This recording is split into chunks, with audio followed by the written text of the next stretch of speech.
Alright, viewers, welcome to another episode from Anything About Everything. And today I have my very good old best friend, Andrew, with me.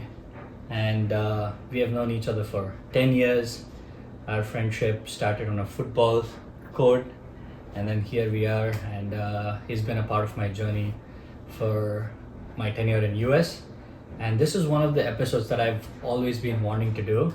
And somehow he's in Florida on a weekend and then we get to do it. So Andrew, thanks a lot for doing this and welcome to the episode. Yeah, man. Thank you so much, and appreciate being brought on your podcast. This is an awesome opportunity to be able to talk with you guys, and I'm excited to just get talking about anything and everything. That's my channel, Anything and Everything. Dude, before we start anything, I want to know about your journey to India, because I think 60% of my audience are from India. And you've always talked your experience about India. Of course, yeah. So yeah. how was it visiting India, and when was this? Yeah, so I guess just to give everybody a little bit of background just before I jump right into India, it's like how did I get there? Mm-hmm. Like who was I going with? Yeah. So I was going to University of Southern Maine, and I didn't know anybody there. And I walk into my first class and sit down next to this guy. He's like incredibly friendly, nice dude. His name ends up being Sai Gantaka, and we just like hit it off. And he's such like a hospitable guy. Like he basically like took care of me like my whole freshman year. And he owns an Indian restaurant and named Taj, and they basically fed me for an entire year when I was like in college and I had no money. And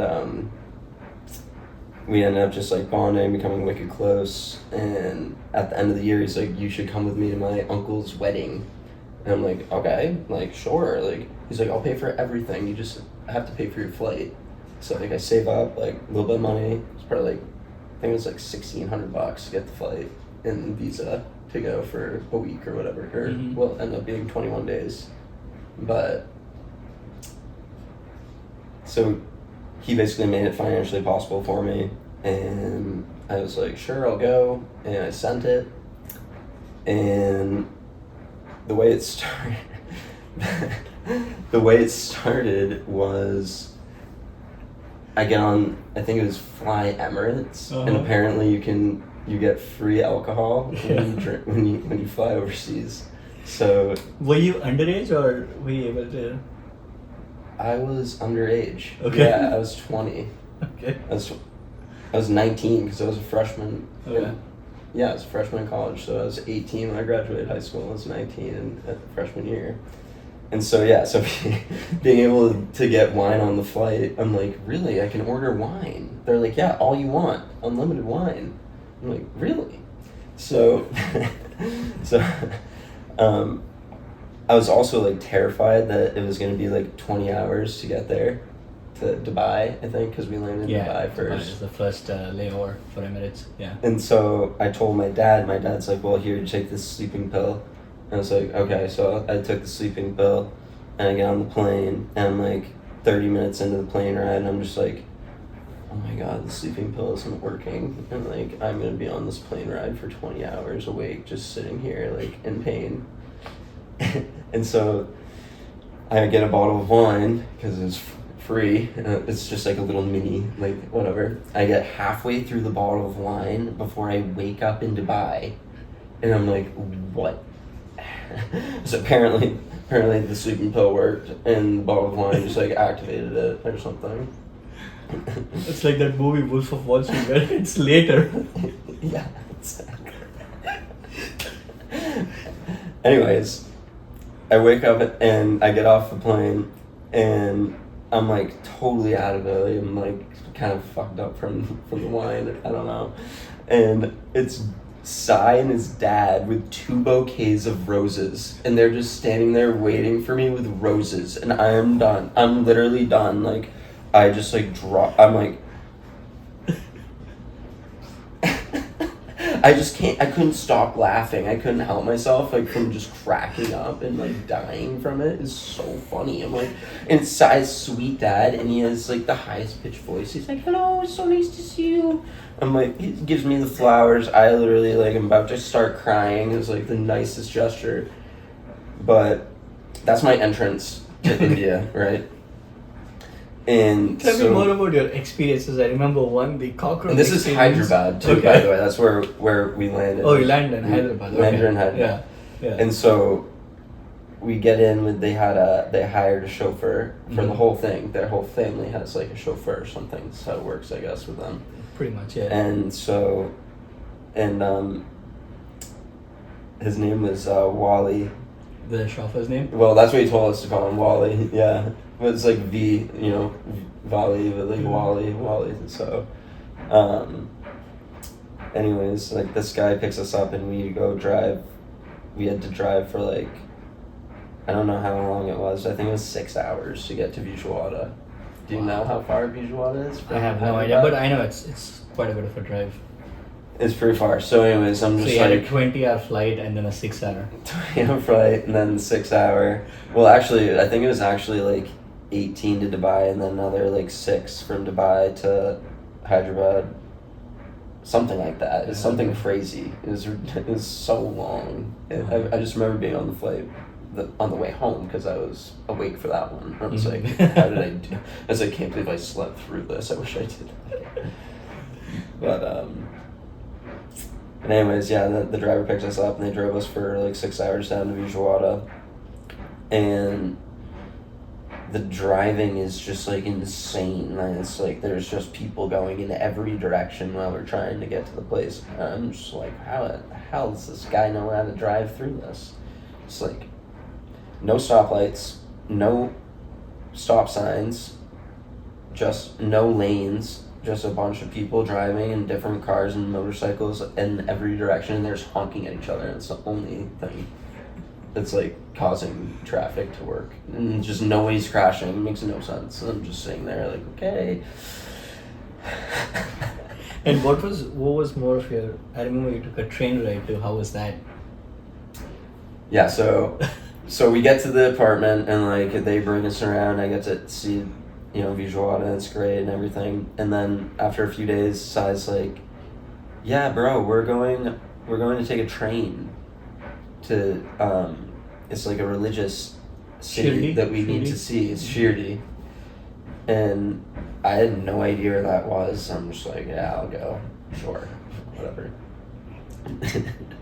And he's like, yeah, bro, it's like only like 8 hours. And I'm like, really? I'm like, great, like that would be great. Like we wake up at 4 a.m. He's like, yeah, wake up at 4 a.m. and we go. I'm like, all right, so we get like the train seat. First off, I remember like we took like this little like tut thing, like a little hut. I don't even know what the name of the little taxis are. Yeah. And it's like this like 3-wheeled like tiny little carriage call thing. Them auto rickshaw. Yeah, auto. Yeah, that's what they call them, autos, exactly. Yeah. And we get there and it's so freaking hot, and I'm like, I feel like I'm gonna pass out. And I'm like, oh yeah, where's the train? They bring me on, and like I'm walking onto the train, and there's all these beds, and I'm like, what? Why are there beds on this? Like, we're going 8-hour train. There's like people getting in the beds. They're literally like going to bed. I'm like, okay. I'm like, only 8 hours. Why are you going to bed? And Sai's like, oh yeah, bro. It's like actually like 24-hour rate to get there. It's a 24-hour train. I'm like, dude, what? He's like, yeah, we got the overnight train, bro. I'm like, really, bro? The overnight train? That's right. I can't wait to sleep on the train. And that is what happened. And I had no way off of it. And so we're riding there on the train in this like little carriage with the 4 bunk beds in the room. And they're like, oh, we got chicken biryani. Mm-hmm. It's like famous in Hyderabad. It's like the famous dish. Famous. Yeah. And I'm like, oh, that's amazing. Like, I can't believe I'll get to try the famous dish. That'll be great. So I'm like, I'm starving. So I just like started digging in. and it is so freaking spicy. I like literally I after like 3 bites I had to like spit it out of my mouth. It was like so hot, and then so I was like, bro, are you okay? Is you sick? It's so spicy. I can't even believe it. How were the family members reacting to you doing all this? They're laughing, dude. Everyone's the whole trip, dude. Everyone thinks this is like comedy. They think it's like so funny. I'll be like throwing up, and they'll be like, I'm like, what, dude? I'm like not happy. Because like a couple family members only understood the word happy, I thought. So I'd just be like, happy, happy. And then when I wasn't happy, I'd be like, no, happy. But they didn't get that, no part, I don't think. But I made it true. yeah, well, when I got food sickness and then food poisoning, then it was pretty obvious at that point when I was like dying. Because there's only one room that had air conditioning, and then the bathroom had no air conditioning. And then they had no toilet either, or toilet paper, so I brought my own toilet paper actually. Thank God. It was a miracle. But just a hole in the floor, which I guess 70% of your audience is Indian, so they're probably like cracking up right now. They're like, literally a hole. It's just the culture difference, like when you think about it, right? I'll tell you a small example. When I moved to US, right? Yeah. I had similar experience, but mine is not as crazy as this was. Yeah. So I go to my friend's house, Cameron, my college friend, and usually in India, what you do is whenever you get the food, like at least when you're sitting with family, whenever you get the food, you start eating like as soon as you get the food. Yeah. But here you gotta wait until everyone gets the food and you eat together. That's the respect that you show, right? In India, it's the opposite. So it's just when you think about it, when you so if you don't eat quickly, then it's like insulting. Yeah. It's like, why is he not eating? The food is already there on his plate. Who is he waiting for? It doesn't he like it? Like that's the mindset. You know what I mean? Right. So right. also I don't know if it's a funny incident or a crazy incident. So me, Cameron, and Cameron's dad were sitting for dinner and we were talking, and Cameron's dad asked me like, oh yeah, if you lived in India and if you got married, like I would be living with my parents. That's a very common thing. And then if I get married, my wife, going to be wife, is also going to come and live with me with my parents. And then he just looked at Cameron and he said, don't get influenced by this Indian man. You and your wife are not welcome into my home. So it's a funny thing, right? But in here it's funny, but if you say that back home, you're the most evil person ever. Or if I choose saying, I'm not going to live with my parents, I'm going to live by myself, that's not a good thing to say. So it's just cultural difference, you know? Really? So if you say you're going to live by yourself, that'd be like insulting to your parents? Yeah. And like, that's throughout India? That's just like... Mostly throughout India. Like, if I'm the only son and my parents are living alone, why is he living by himself? Like, he has to take care of the parents. Like, that's the cultural norm there. Yeah. You know what I mean? So yeah, it's kind of a different thing. Yeah, because I feel like the traditional thing in America, or at least for my parents, at least in my family, is like you get raised to be able to take care of yourself, and then like after, I feel like even like, I think like the general conception is after like 18 almost, or like after high school, it's like you go to college, and then after that you're expected to kind of like get kicked out of the nest and like fly on your own.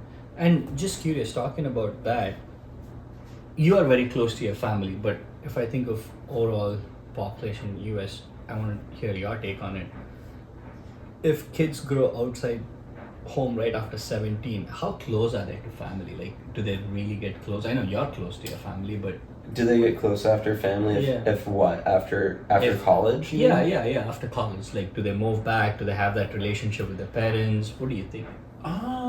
It's really hard to speak for other people, but it seems like from talking to my friends, that the people that I'm close with, that they generally, the people from America, that have family in America generally do kind of gravitate towards their family, at least as far as their like living condition. Mm-hmm. And I think like at least people in Maine feel like they're kind of sheltered from the rest of the world by being kind of tucked away up in the Northeast, and they want to like go explore and like see what else is out there.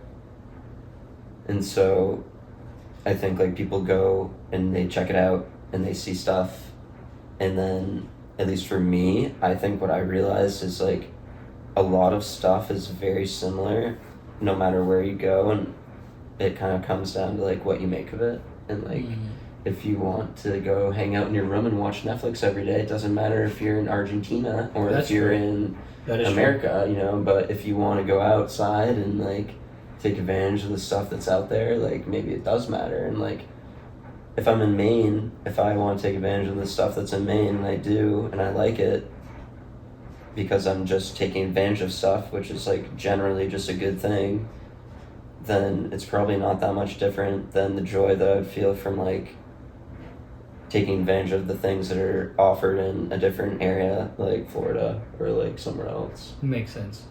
And switching gears to college life, right? We met in college. What did you major in college? I majored in biology. So what, now you work in cybersecurity. Yeah. What made that switch from biology to cybersecurity? So when I was at the University of Tampa, I was studying biology, it was molecular biology, and I was taking invertebrate zoology, which sounds really fancy, but it's basically just stuff that doesn't have bones. And it's What do you mean it doesn't have bones? What doesn't have bones? like an ant, Oh, okay. and like a bear has bones. Uh-huh. So like that'd be a vertebrate, a dog, vertebrate, Oh. and then like ant, spider, like like different like animals, like Any animals that doesn't have bones. exactly, Just special. snail, starfish, like you know, you name it, whatever. And like you're learning all the names of these different worms, and you're just like, what the hell is that? It's like, I just don't need to know this. Like, I mean, it's cool. Yeah, it's cool. It's like, it's not gonna make you money though. Yeah. And so a little bit of that mixed with a little bit of my dad's best friend starting an IT company in 2013 called Roadmap, which was like a payer provider company, which basically looked at like healthcare analytics, and it looked at doctors, providers who were giving outcomes to people, and then saying like what doctors are giving the best outcome per dollar, because like great, like you can be a great doctor, you can do a back fusion for $100 million and it could have a great outcome, it could be a great surgery. But if another doctor gave you a back brace and fixed your back for $100, the same thing for $100 million less, then that doctor has way better value. And that's what Roadmap was uncovering. It was basically showing that to different insurance companies so that they could network with the right providers that were giving the correct care to people for the best, you know, dollar per outcome. Mm-hmm. And I pretty much watched my dad's best friend Barack Cezanne do this, like build this company in 3 years. He sold it for $100 million in 2017 when I was a junior, and I had been an intern for his company for a year at that point when they got acquired by Cotivity.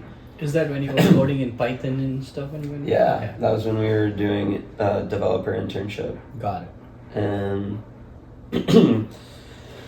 when he sold the company for $100 million and I was studying organs of the worm, I was like, you know what, this just like isn't adding up for me. I just think I need to like 100 million versus worms.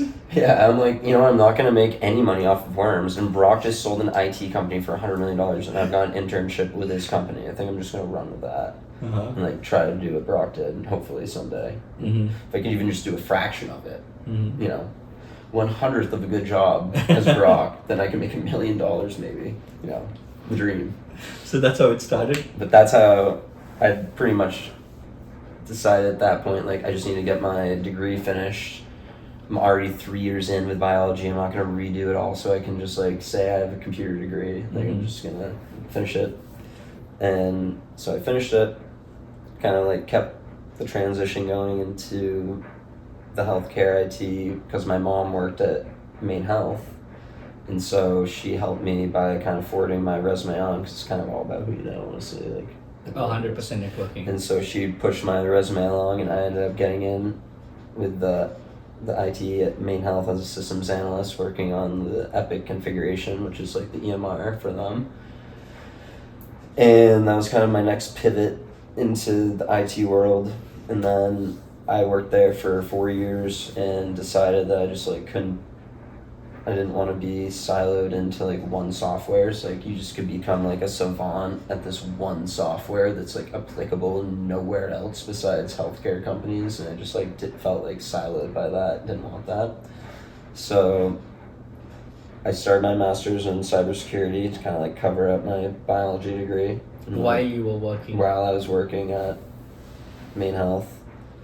And then I took a pay cut, like $15,000 pay cut, and went to Tyler Technologies, which is a company that I work for now. We did discuss about, you did discuss to me about starting your own coaching stuff because you were doing a lot of reading, you were doing a lot of certifications, right? So just thinking about someone who wants to get into the cybersecurity field, and since you're like, I should probably finish that. I got a promotion to penetration tester after that. So that's how many where I am months now. after that?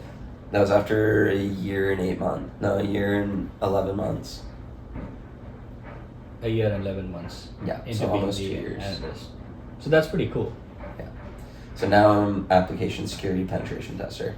So if someone who wants to get into this cybersecurity, and if you had to do it all over again, what would you change it? Or would you still keep it the same? There's like a couple technical things that like I would tell somebody that's like trying to get in right now that like I definitely didn't know, that are like really huge, that are super obvious things that nobody tells you, and I could like to this audience it wouldn't be anything interesting, but it's like using a software called Burp Suite. So would you say, like, if I have to start it, would you say like going through these tools and understanding everything is important, or does a degree and certification still matters in the real world today? Oh man, I think like if I were somebody that is getting into cybersecurity right now, I don't know if I would actually get into cybersecurity right now. Like if I had to recommend it to somebody. Because if you say you're a kid that just wants to be cybersecurity, right? You're like, cybersecurity is so cool. I want to be a hacker. I want to be a cybersecurity. It's like, great. They say there's like a need for it, right? Yeah, especially with so much data. And there is, right? There is a need for it. Of course, there's like a pull for jobs for people. Now, these are the people that are applying for it, though. Director of IT of some state. Some high-level person, architect of some state, some government job. They want to go private. They want to go work for a private company now, something like that. So these kids that are coming out of college, that are probably bright and good kids, they're going up against somebody that has 30, 20 years of experience, which everybody knows experience comes way before education. No one cares about your degree if you have 20 years of experience. Absolutely. So these people are coming up and they're saying, oh, cybersecurity makes more money. I'm a director of IT. I want to make more money. I'm going to take my 20 years experience and apply to a cybersecurity job. All of a sudden, all these kids in college that are probably great kids, that's smart and everything, but they don't have any experience. They have no chance against director of IT from Georgia or whatever. It's like, that's tough to compete against. And you know what? The guy from Georgia, he's probably damn good. He is probably smart, and it's probably better than the kid. So it's like, a company wants to make money, wants their company secure. They have to make the logical decision, which is probably this guy that has more experience. So all of a sudden, this field becomes like something that's like so obvious. That's like, oh yeah, I'm gonna go get a job in cybersecurity, to you're going up against people that are like 20 years older than you, that have 20 more years of experience, and are probably way smarter than you, that just realize that they can make more money in a different field. How does AI play a role in all of these? Like, does it help a newcomer? How does AI play a role? AI can help a newcomer just like it can help somebody who's already an experienced veteran. It's like, if you want to get better, you can just, AI can, if you're smart already, then AI can just help make you smarter. If you don't know anything and you use AI to do stuff for you, then you're never going to learn anything, and you're not going to be a valuable asset to a company or to anything at all. So you can't just like rely on AI. You have to like have some knowledge. Can AI replace cybersecurity? Right now, like definitely not even close. Like for instance, like I can tell you for a fact, like the closest thing we have to like AI, like artificial intelligence, like automating a process, like smart app that does it for you and does it correctly. It's like the closest thing we really have to that is like a dynamic application scanning tool, which is what I run at Tyler Tech, or I have run as an analyst. So, what's the difference between hacking? Like, I've always heard this term hacking and ethical hacking, and I'm an ethical hacker. What's the difference? So, an ethical hacker is somebody who's like paid by a company, they're licensed, they're signed on a contract, and they're like, the company is aware that they're going to be doing testing on their applications. They're ethically doing it, they're doing it to help the company, they're not doing it for any malicious purpose, right? So then, on the other hand, then there's, malicious hackers, people that will like deface websites. So they go find a government site and they find a way to hack it, and they say fuck Norway or something, right? Like they get on Norway's website and they say fuck Norway, and it says Norway's a bunch of idiots, but it's their homepage, like it's their country's website. It's like, that's a bad hacker. Like a good hacker would be someone who tested out the website before, told somebody who's the developer for the website, hey, this is where you had cross-site scripting, hey, this is where you have server-side request forgery, like these are problems that you can fix, like please give me like a small payment for telling you, instead of defacing your website and screwing you over and making you look bad. It's like, that would be an ethical hacker. So, how do you differentiate between this hacking, ethical hacking, and also for our website, when we used to maintain it, we would try to make sure like bots don't just rage click on just a bunch of our advertisers.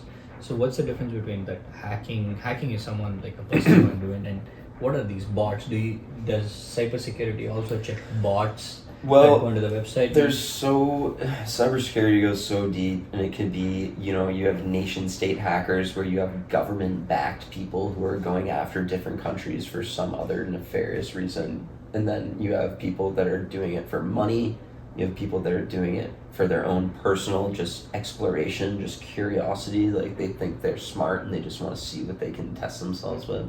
So you have all these different types of hackers that have different incentives, and there's ethical hackers, there's unethical hackers, there's there's government hired hackers, and they're all doing different things for different reasons. But who builds these bots? Yeah, bots. So a botnet, basically what a botnet is somebody who is a bad guy will find a way to send some type of virus to different computers, whether it's like email, some like spam or something, right?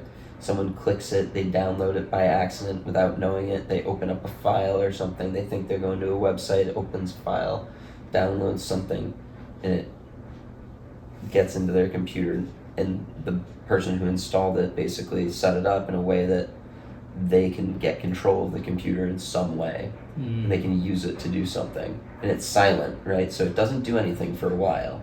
So they send out this virus, right? And it gets set in maybe for months. It sends out to hundreds of thousands of people, right? And some people click it, some people don't. Maybe they get 100,000 people. They send it to 10 million, who knows, right? So easy, just click a button.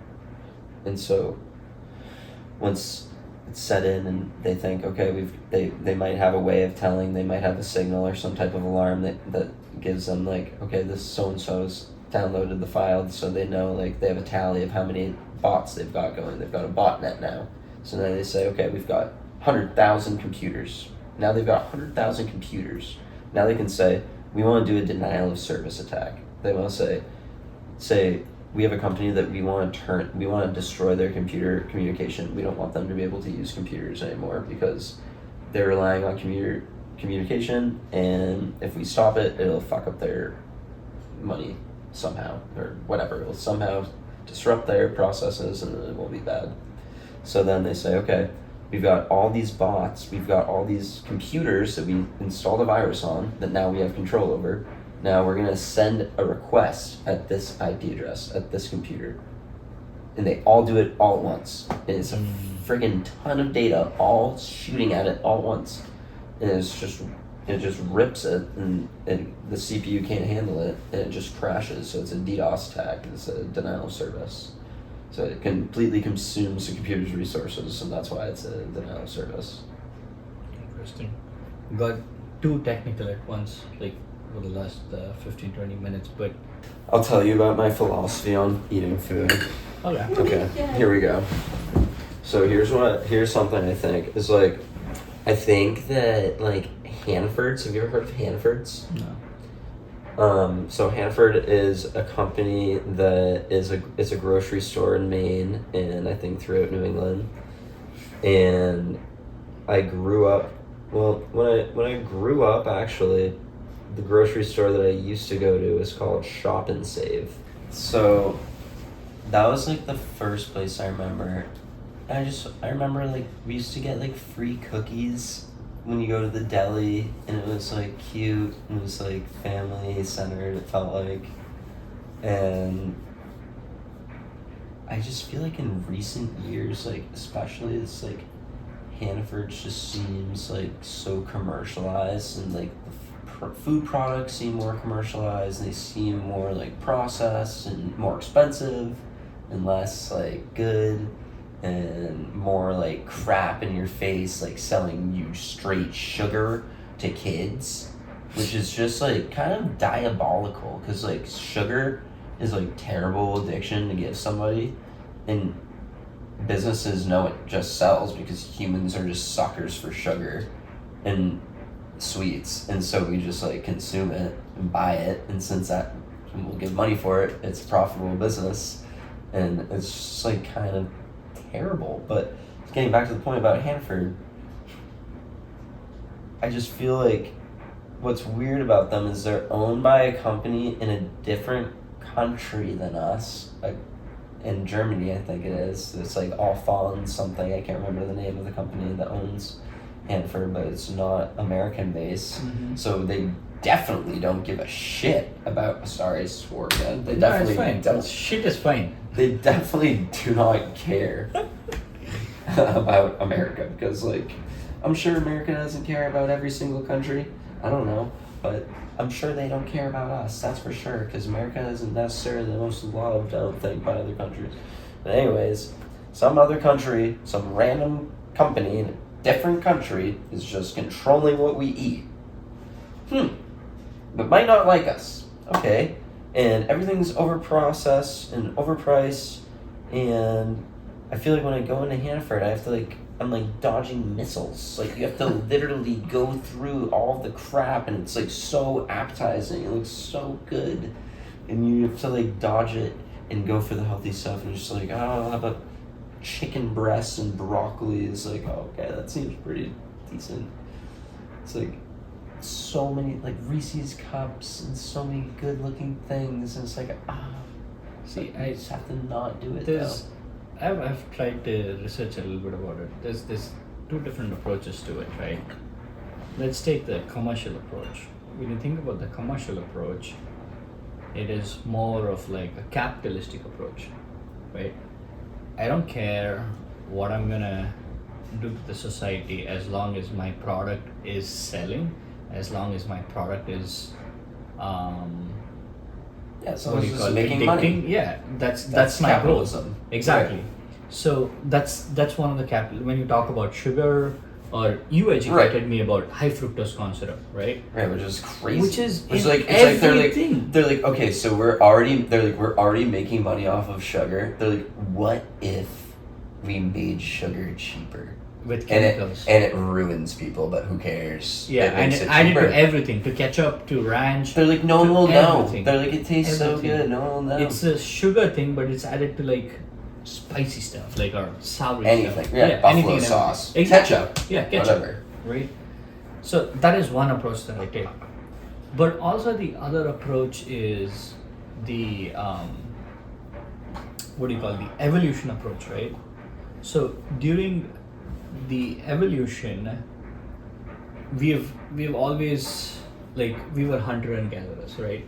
So we had to hunt and eat the food. So we were always like kind of rationing for scarcity and stuff. And then solving to that, we are at a point where we live in a world of abundance. Anything in the click of a button. Like you, and when Like you're just ordering wine exactly to the door. right, right. But if you think about it, right, it's more of like what I want, and it's kind of piggybacks off of capitalistic system. What I'm trying to get at is more of when you talk about evolution is when you're living in scarcity, your body craves for sugar because you don't know when you're getting the next meal. You don't know when you're getting your next hunt. So your body, whenever it sees, it just craves for it. Right. And now, if you can artificially generate it and You tease just your go body eat it towards whenever it, you want. exactly. So I feel like there's two approaches to it. So you have to learn to control. Now I feel Right, like you we have live in we live in two worlds: instant gratification and land of like world of abundance. So if you can try to take yourself back from both of those and try to control, you will be the top 1%. That is my theory towards it, I think that's a pretty good theory. right? It's just my thing. So that's my thing about food, or even in fact social media or anything, Yeah. right? Yeah, social media is crazy too because I feel like the more social media I consume, like the worse mental state I get in. It's like the less I consume, the better I feel. Yeah, it's crazy, dude. Like you just don't know how time flies by when you're on it. It's just I know. ridiculous. I feel like you're missing out on the. I feel like this is something I've been thinking about so much. Is like just trying so hard to just be in the present moment. It's like not thinking about what's happening next in the future, not worrying about the past, just being in the present moment. And when you're just flicking through other people's lives on Instagram, you're throwing away your present moment, which is like the Exactly. best gift that you get in your whole life, and you're wasting it on people that you don't care about and stuff that is a waste of your time instead of just being in the moment, Present. which is like the best gift that you get. Dude, that is the name of the game. Being in the present every single time, enjoying the present. I remember. Have I told you that story? Like a person will be.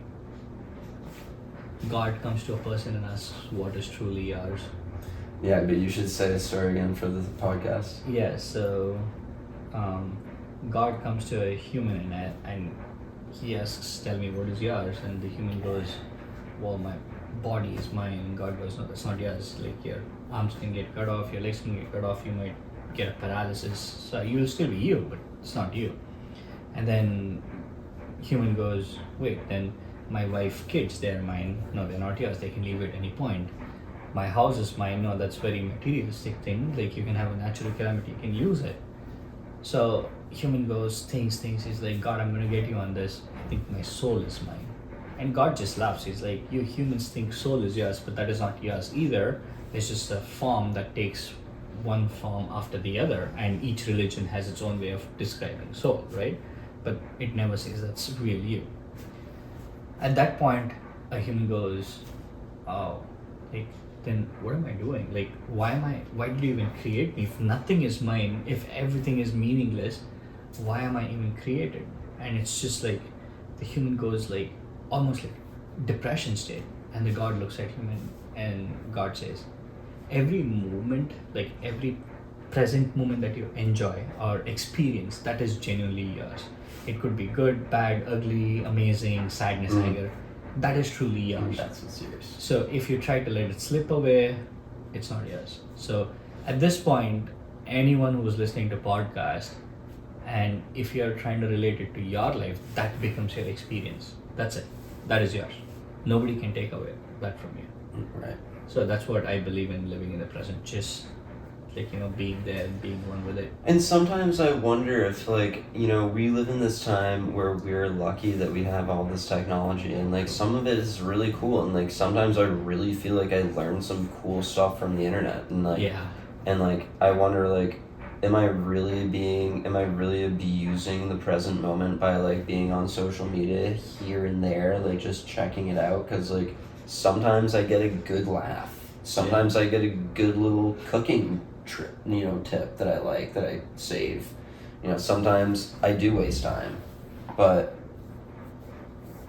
it's like, you can't be perfect, but at the same time, is it worth throwing it all away, the advantages that you get, just because of the time wasted? I mean, I think it just becomes like, it almost all boils down to the classic, like, everything is good in moderation. Yeah, it's more of mindfulness, I feel. Yeah. Like, just don't let it consume you fully. Don't let it consume you. Like, what is that? Don't let anything control you. You have to be in control of things. Exactly. As long as you feel like you're, and you have to be in control as well, but as long as you're in control. Yeah. I think that's the real name of the game. Like, where if you know that it is not trying to take over you, and you're trying to, dictate what it does, and you yourself are mindful with things, and you should be good. Even if you consume social media, whatever you do, you consume, like, you watch Netflix for like whatever series you want, but as long as you're mindful about it, golden. Like you mentioned, it really is a lot about mindfulness. Like, you do just have to keep balance, basically. You can pretty much get away with a lot. Dude, you know what, like, this guy, Tim Ferriss, who I listen to a lot, read 2 of his books, the 4-Hour Body and 4-Hour Work Week, the author of that. Yep. Super cool guy, right? And I was watching one of his podcasts, and it was with Chris Williamson, and he mentions every doctor, every person tells drinks, anything related to alcohol is bad for you. He says, I wouldn't say so, because if that gets you away from your work and your stresses, and you're sitting with your friends and have a good laughter, and if that is the aid to it, it's adding to your life, it's adding to your happiness. I'm not saying just get drunk and, like, get shit-faced, but I almost feel like being loved, like, makes you live longer. Like, 100%. I feel like I love my cats, and, like, it's just so silly, but, like, I love my cats, and I feel like because I love them, that they're gonna live longer. Yeah, 100%. It's just, like, same kind of thing that you're just talking about. It's just like that situation of letting yourself be in the present, either or by alcohol or whatever it is, as long as it's not overconsumption, it's still fine. Right. Exactly. Oh, I agree. And I remember you talking about. Go ahead. I was just gonna say, something that I heard that, like, always kind of messed with me is, like, this woman had passed away, and she had never smoked, never had a sip of alcohol, never done anything that was, like, the things that people say will kill you, and she ended up getting lung cancer and dying. And I almost feel like your body needs to get, like, a little bit of, like, a test of, like, here's some crap, and, like, survive this, like, get used to something bad, and then, like, here's the mostly good stuff all the time. Yeah. But, like, if you have to, like, have a smoke, have like a cheeseburger from McDonald's, like, have something that's, have it once in a while to, like, give your body, like, a little test, like, here you go, here's, like, something bad. It's like, if you don't do that, then you might just end up still getting cancer. So it's like, maybe you should just give your body some, like, experience with the stuff that's not great, but, like, mostly keep it healthy. But, yeah. You talking about food makes me hungry, bro. Yeah, McDonald's. Anyways, also, I remember you talking about, very interesting, I was talking to you about entropy, and you were talking about singularity. I was listening to I in fact I recorded, but I want to hear it again. Yeah, I can tell you my idea, and basically what it is that everything seems to move towards finding some type of homeostasis. What is homeostasis? It's like homeostasis, like for the most basic person, is like average. Average? So, yeah. So like imagine you spray a bottle of cologne in a room, and that room would be like at homeostasis when all of the particles have diffused perfectly throughout the room. Because like imagine you spray a bottle, right? It's like at first it's like very concentrated in one spot, but then naturally, because of the way the universe works and the way that physics and everything happens, the particles that you sprayed somehow spread out through the room because they're seeking entropy. They're seeking some type of like homeostasis. They want to like disperse evenly throughout the room and be like not just concentrated in one spot and not throughout. It wants to be all even. And so the way that works just made me think about what life is doing. Like, what is life? What is the point of life? Like, why is it happening? It's like, yeah, of course, like our lives are like great and they have like our great stories and everything, but like outside of that, it's like why we have plants? Why do we have animals like on Earth? Like why is that all happening? Like what possible reason could that be? And think, well, what do we do? It's like, well, if it was just a rock on Earth, then nothing would happen. It's like, okay, so then you put us on it, and we have plants, and we're breathing, and we're consuming, and but what are we doing? It's like we're leaving a carbon footprint, right? Like we're like consuming stuff, basically. And we're basically speeding up Earth dying, is what it seems like. I mean, people disagree about global warming, which is fine. It's like, this is my personal theory. It's mine, I can have that. So I'll put it this way to people that don't understand global warming. It's like, you don't have to believe it, but like this is something like super simple and you can decide for yourself. So imagine this, like the sun spits out particles. They fly down to Earth, and imagine that the molecules in Earth's atmosphere are like bells, and the oxygen and the nitrogen, the O2, they're little molecules, they're little bells. And when the things that come from the sun, the photons that are light that hit them, ring the bells, they make a little noise when they hit a little molecule, which is like O2, which is just 2 oxygens. So like when they hit a methane, which is a carbon chain, it's a much larger molecule, it's like a big bell. So you take that and you ring that, and it makes a bigger noise because it's a bigger bell. So that makes sense, right? So then it turns out that when you ring that bell, it actually creates heat, because that's how energy works. It's like electrons hit a molecule and it excites the electron chain, and it gives off energy to come back down to homeostasis, come back down to where it's stable in the form of heat. And so when you have a bigger bell, that creates more heat. When you have a smaller bell, that creates less heat. So if you have people that burn gas and make methane and other carbon-based molecules and send them up into the sky, and the sun keeps sending the same photons and hitting those bigger bells, you end up obviously making more heat. And so you can argue all you want, whatever. I mean, I don't know, whatever, figure it out. I mean, it seems pretty obvious, but it's like, if you have a lot of big bells in the sky, you're gonna end up with more heat. It seems like global warming to me. So like over a ton of time, that will end up expediting the death of the planet, because eventually we'll eat up all the resources. We're gonna put all this stuff into the air and mess up the environment, and then the planet will die just like any other planet, because planets live and they're born and then they die. That's kind of like how it goes. But what's funny and what the point is that we as humans, like, what are we doing? So it seems like we're kind of just like speeding it up, because we're just consuming more and speeding up the death of the planet.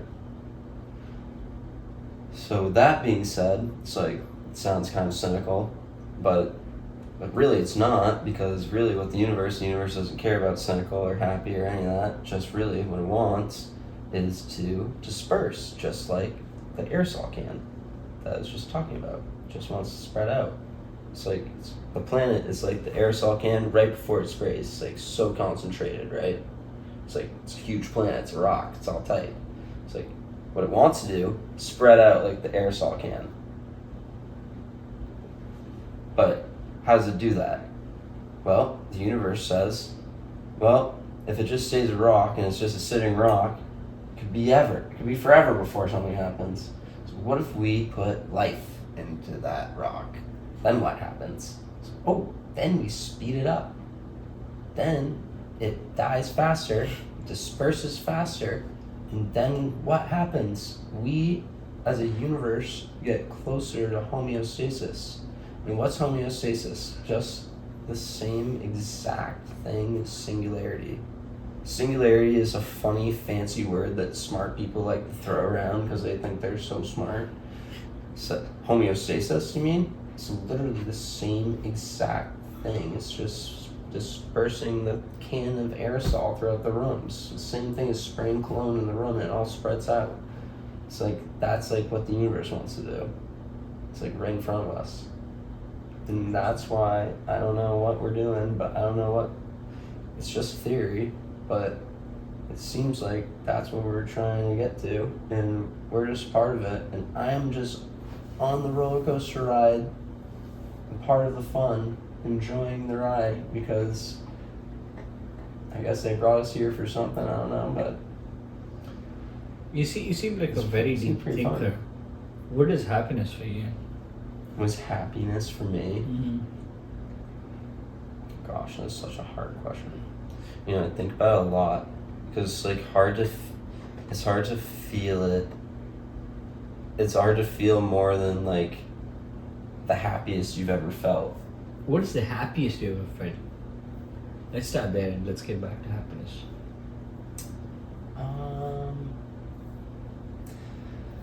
Probably the happiest I've ever felt was probably like one of my first Christmases that I could remember. It's like being around all my family, and it's like so many people that you love all around you, and you're getting gifts and you're giving gifts, and it's just so much like trust and family and love and people that are good and care about you, that you just like feel overwhelmed by like support, and it's such a good feeling. And I guess that's kind of the same kind of happiness that I kind of look for, is like some type of like solid support and like fun enjoyment, like around, you know, involving more than myself. Like I wouldn't be able to say like happiness without involving more than myself. I don't think I could be happy 100% alone. Like I feel like human beings need to be social creatures, So and like social animals. They need people to like enjoy things with. And so I feel like happiness for me is like enjoying the beauties of life with the people that you care about the most. I think that's it. I think that's happiness for me. Interesting answer. You're right. We are social animals, and when you think about happiness, I feel for most of the people, I don't know if I told you, at UT I had this professor, Andrew Morrissey, and he asked us, like, he's a management professor and he's pretty cool. He was on my podcast too, one of the episodes. One of his classes was we had to form a group of 3 and go and ask 25 people randomly on the campus, if money was not an objective, what would you do for life? And the number one answer was helping others and traveling. Really? You know what my answer would be? What would it be? Artist. Artist? Like If I had what, no what money. No money. No, if you Don't care about money. Yeah, and don't rich. care about money. Yeah, you imagine you already Artist have all the and money. teacher. Artist and math teacher. Math teacher. Yeah. Why artist? Like what kind of Artist. art? Like painting? Anything. Yeah, I'd change it all the time, but I'd start Dude, with I painting. still have a painting in my bedroom. That's the only painting that I have. Dude, I actually love that painting. I love it too. It's so good. It's It's it'll always so be crazy. with I me. feel it's like I can't even believe that I made it, but because it just like it didn't come to my mind that it meant so much to me when I made it. That and then like after the fact, I was like, oh my god! I was like, this actually means a lot to me. I was like, I can't believe that I made this, and I was just like hanging out with Ragu out of nowhere. I should send a photo to you, Madhuri. It's an amazing painting. Like I should definitely send I it to showed you. her. Oh, you showed her? Yeah. Yeah. Yeah. So, dude, you're a good painter. You should paint more. Yeah, it's just fun. I mean, I'm nothing crazy, but it's just I think like people are meant to create stuff. Like it doesn't even need to be that special. It could be food, it could be toast. I mean, whatever. It's just like people just should make stuff. Like you do stuff. Can you imagine how Michelangelo or Da Vinci, I can't. like how they would have come up with these? Which Dude, we what talked- happened? Which we talked. What happened to people? Like why did it go from Mozart, Michelangelo to like TikTok? I have an answer for that. I mean, again, when I say I have an answer, it's not like the proven theory, but this is my theory towards it. It's just the world evolved. Like we were never in a world like again piggybacks of abundance, like our industrialism. So even today's education is always industrialism, right? When I say industrialism, let me talk about the whole evolution theory. We were hunter and gatherers. We were nomadic people, right? Yeah. We moved from place to place in search of food and Yeah. shelter. Right. Slowly we started agricultural revolution. So with agricultural revolution, we started saying we're going to settle down here and we're going to cultivate crops, right? And through agricultural revolution, there's another economic system to it, which I don't even want to get into that rabbit hole. We started, you want to take the break? In a minute, we're good. Okay. So agricultural revolution, and in agricultural revolution, where people started cultivating, saying we'll settle down here. This is where I'm going to raise my family, and we're just going to grow crops.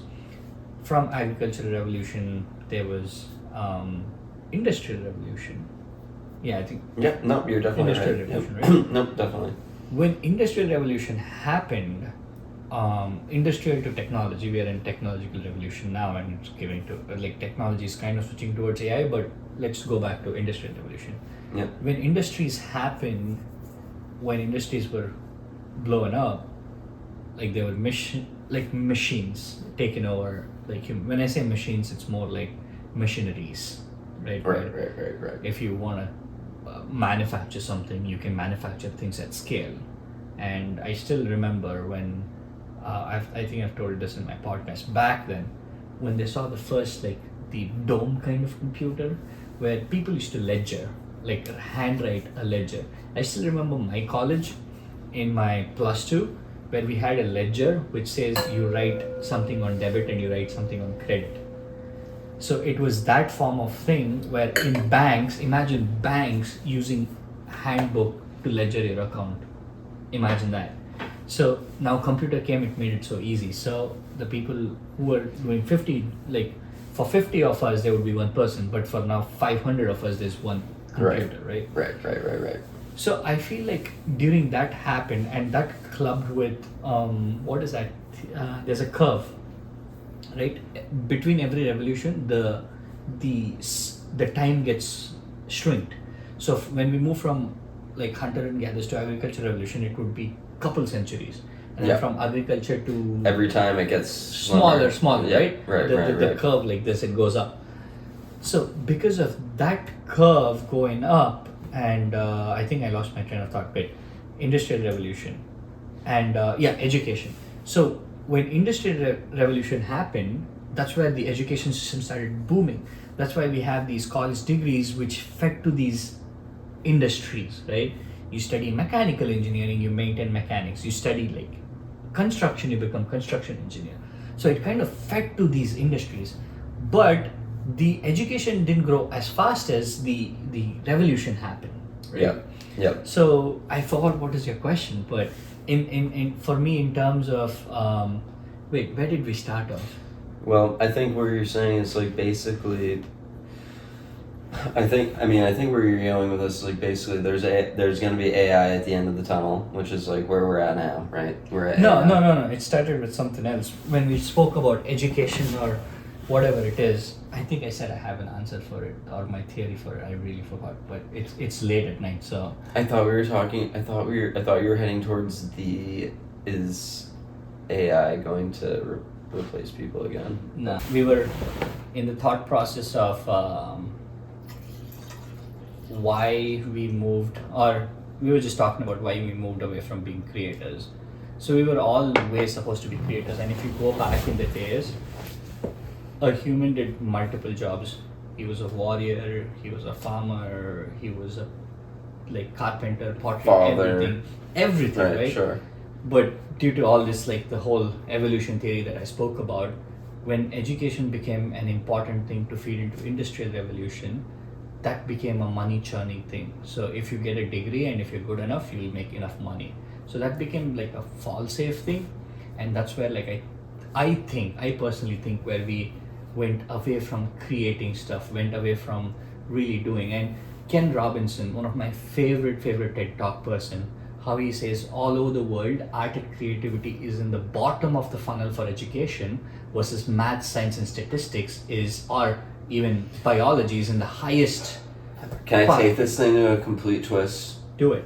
All right. So like, you're like getting into like how things are taught, and like you just mentioned, like they're getting away from like the arts, they're getting away from like these important things, right? And it just makes you wonder, like, what's happened?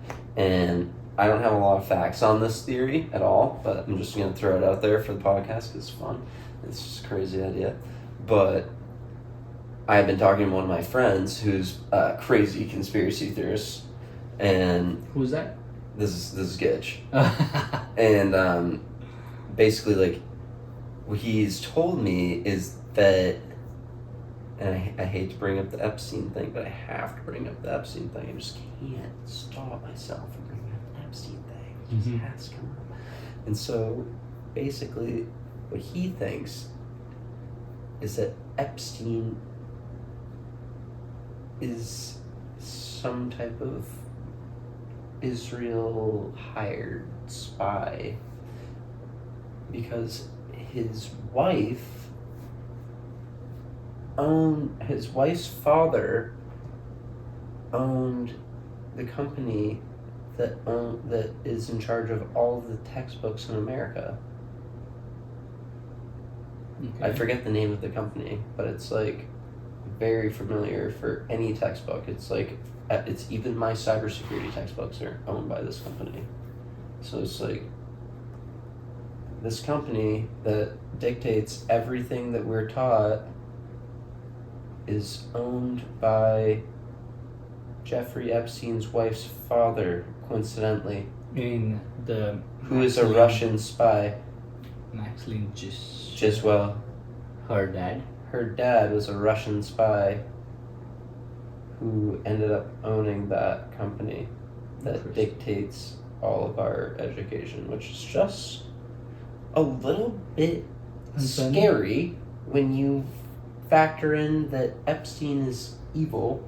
Anyways, my whole point isn't the whole Epstein thing. I don't need to go off about him.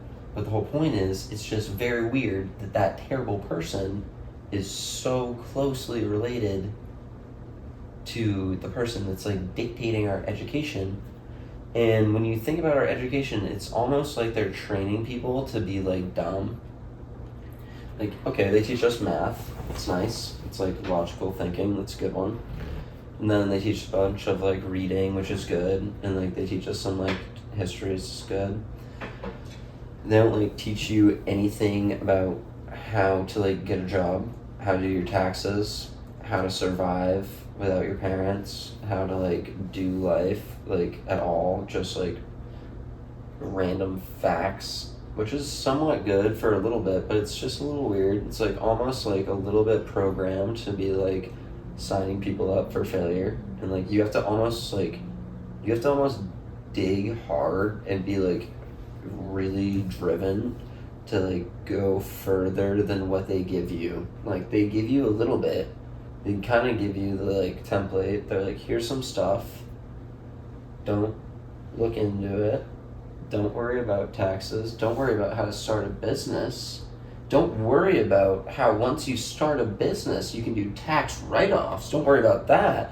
Oh, and don't worry about how once you got all those tax write-offs that you can become a fucking millionaire and you don't need to work for somebody anymore. Don't worry about that. Just work for somebody and just be dumb. And they don't tell you anything.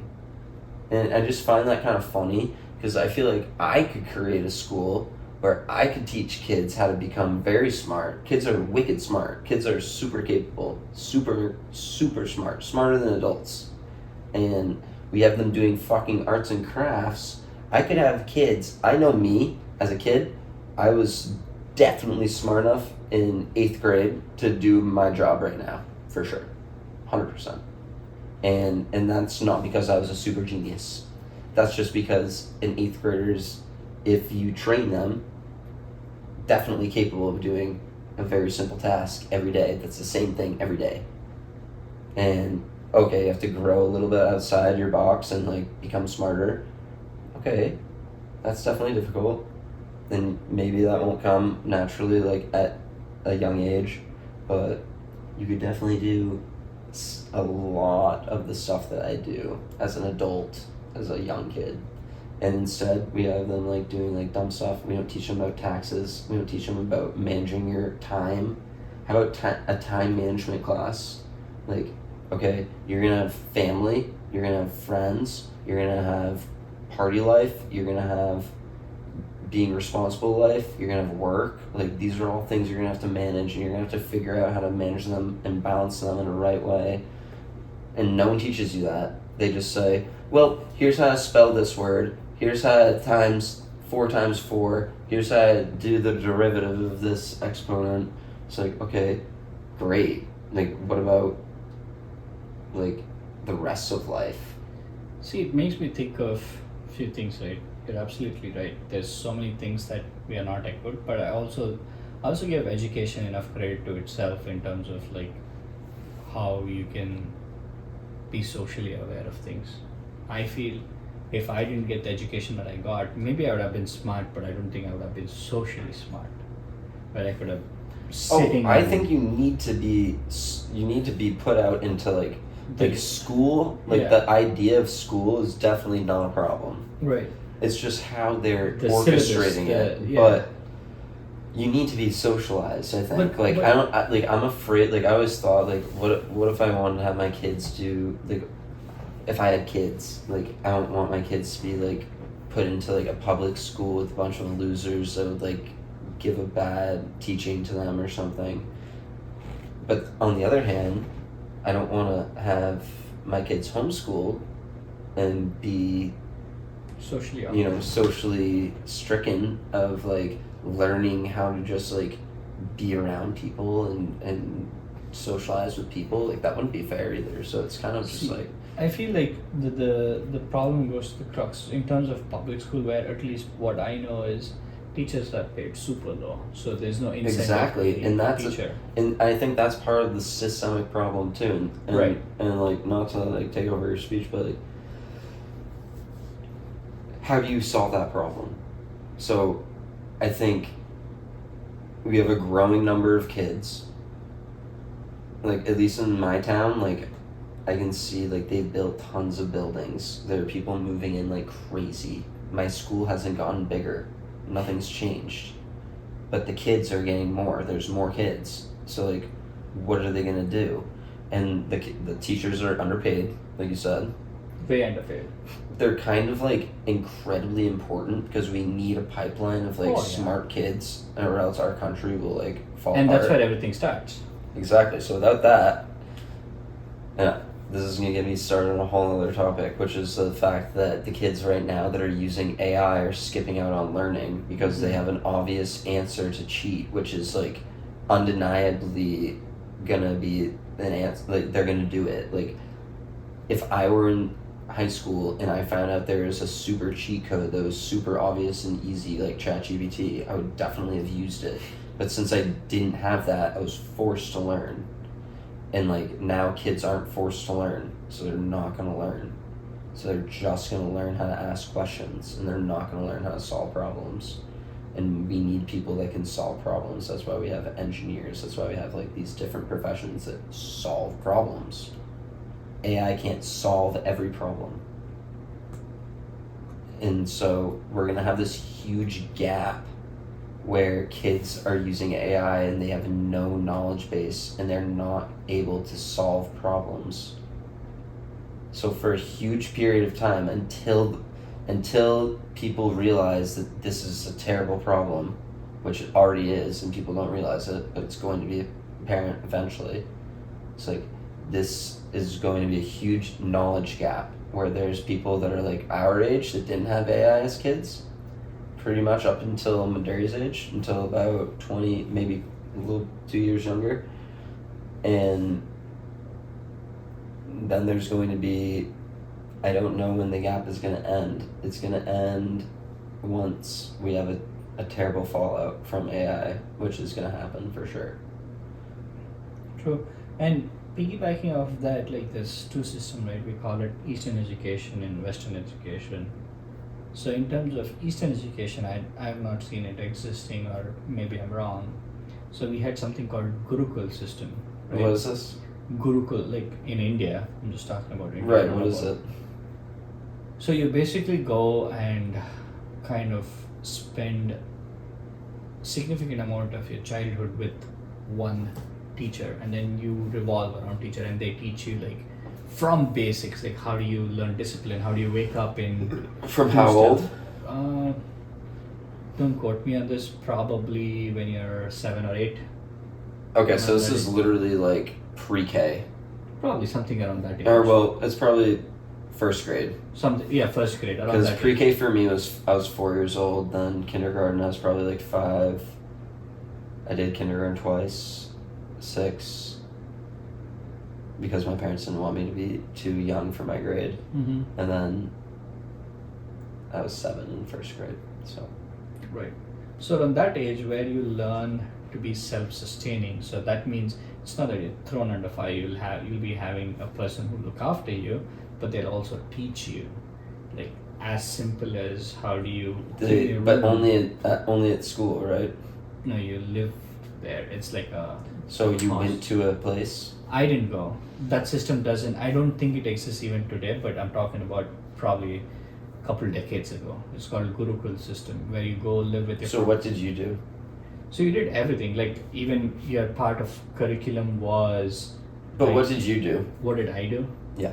I did normal Western education. Like I studied in a Catholic school. So you did the Western version? Yeah. And you're explaining the Eastern? I'm explaining the Eastern version, which okay, existed. I got you. I studied in a... And Eastern is considered anything... India, China, east of Europe. Okay, east of Europe. Yeah. Gotcha.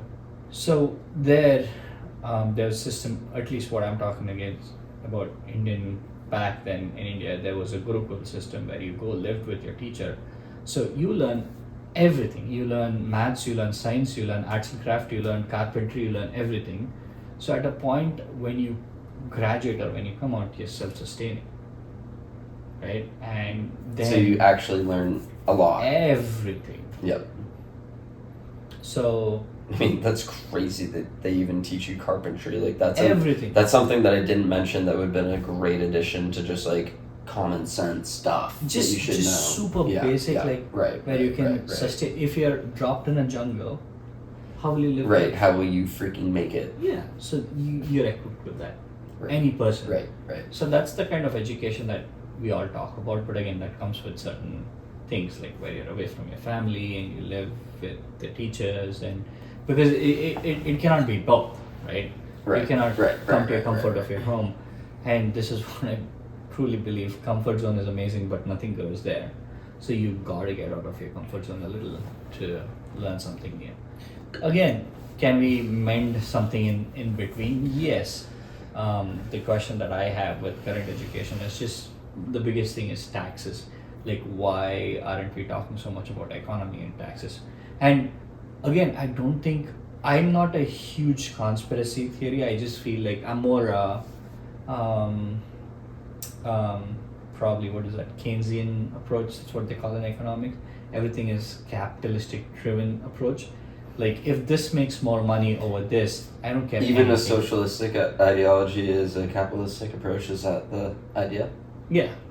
So everything is a capitalistic Yeah, approach. yeah. Even a communism. I don't know about that. Maybe, but I don't know about that. I don't But know. I know, like, all I know is, like, if this makes more money, Well, think about it. If you're, I'm sorry to derail you, but if you're running communism, there's one guy running it, right? Maybe. Yeah. Maybe there's a parliament. Maybe there's like a bunch of people. But still, But one guy. there's still one insider. There's still one guy that Who makes started the- the idea, and maybe that guy gets everybody. And maybe this is why communism. I didn't read Karl Marx's book about communism, but I know he did it. But like, this could be like, maybe there's one guy that incites it, and then he gets everybody to live under this like super like cheap universal law, while he gets to be like a mega rich guy. I have no idea. That's just ridiculous. True, but communism is whole another thing. It's a whole nother beast. Yeah, but when today's day and generation, when you talk about, I think it's a very capitalistic driven approach, and anything that makes you money, anything that makes you money. Well, that's the whole idea, right? Is that somebody is making money. And I then think capitalism is like, I think people think that anybody can make money that wants to and can be smart enough to.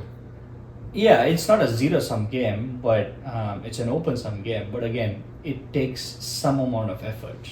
Of course. Oh, it takes like a lot. A lot. And especially with AI and universal. But that's the difference, is that in that capitalistic mentality, anybody is capable, technically, True. possible.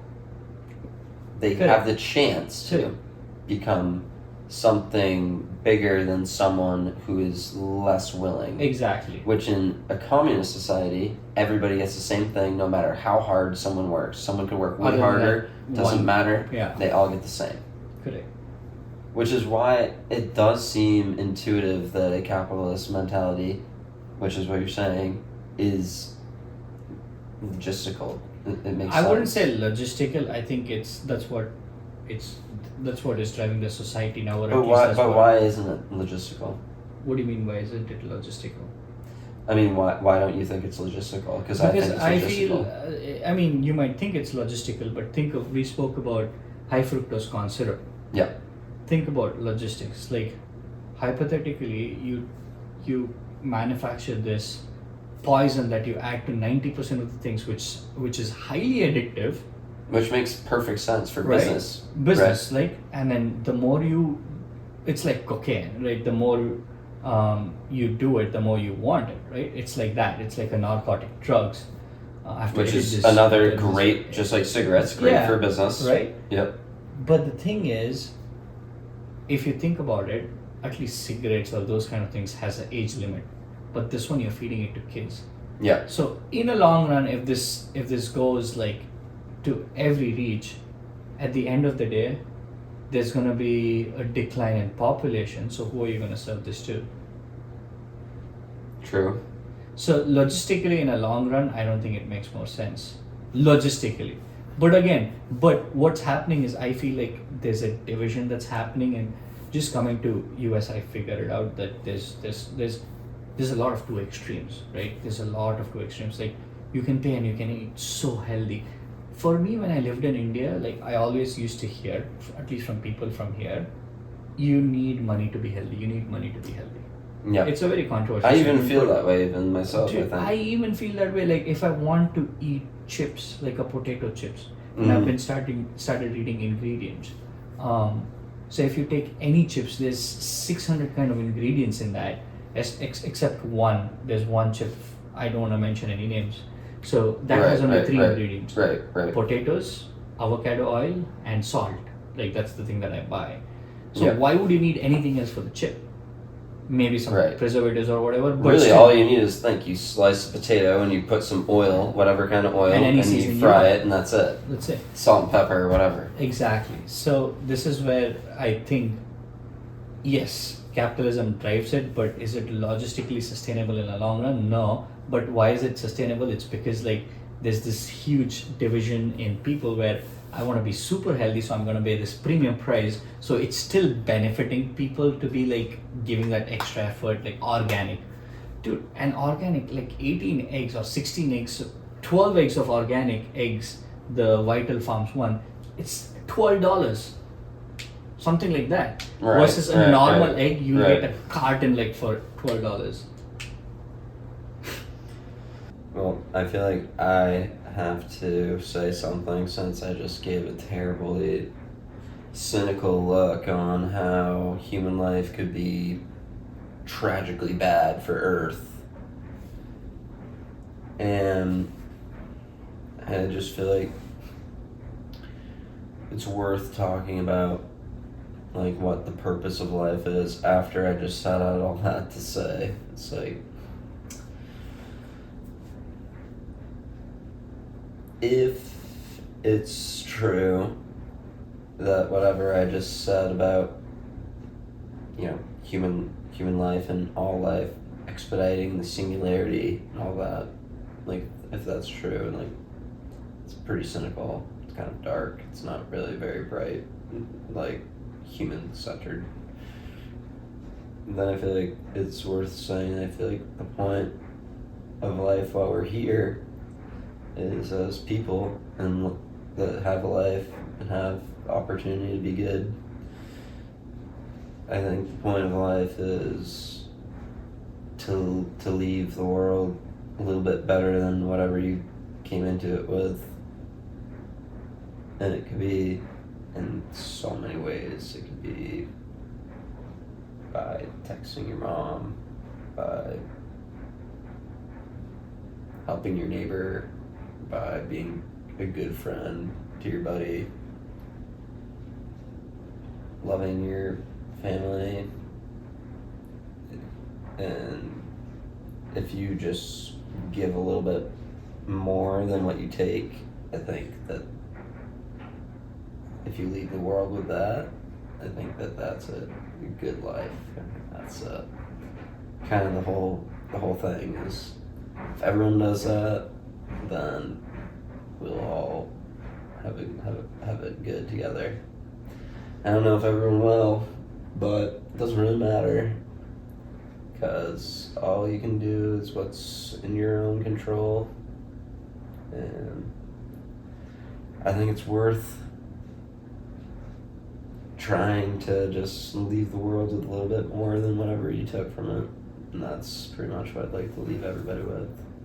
Agreed. So that's a good note to end the podcast, and it's been a long episode. That was a fun episode. I've thoroughly enjoyed. Thanks for doing this for me, and this has been a long waiting podcast. Right? Truly. We planned to do it when I was in Maine, and then almost 4 or 5 years later, you're down in Florida for a weekend, and then we Opportunity strikes. It does. So how do you feel about being on the show? I feel like I definitely pretty much left everything out there for everyone, and I hope that everyone's interested in what we had to say, and I think we had some pretty interesting topics to talk about, and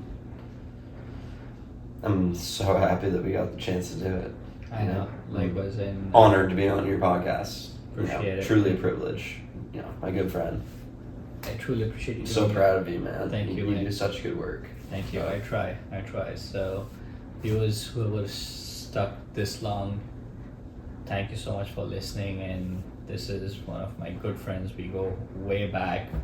We have seen each other's the lowest lows, been there for each other, and it was really fun. Like I mentioned, it was a long-standing episode. It makes it deep, It makes it better. It makes it real. Yeah. And that's what the people want. Definitely. People want to see the real stuff. Exactly. When I thought about launching my own podcast, you were one of the few that definitely came to my mind that I should have an episode with you, because you're this unique person who has unique ideas, and it's I always love talking to you and just. I think it will open some people up talking. And hopefully in a good way.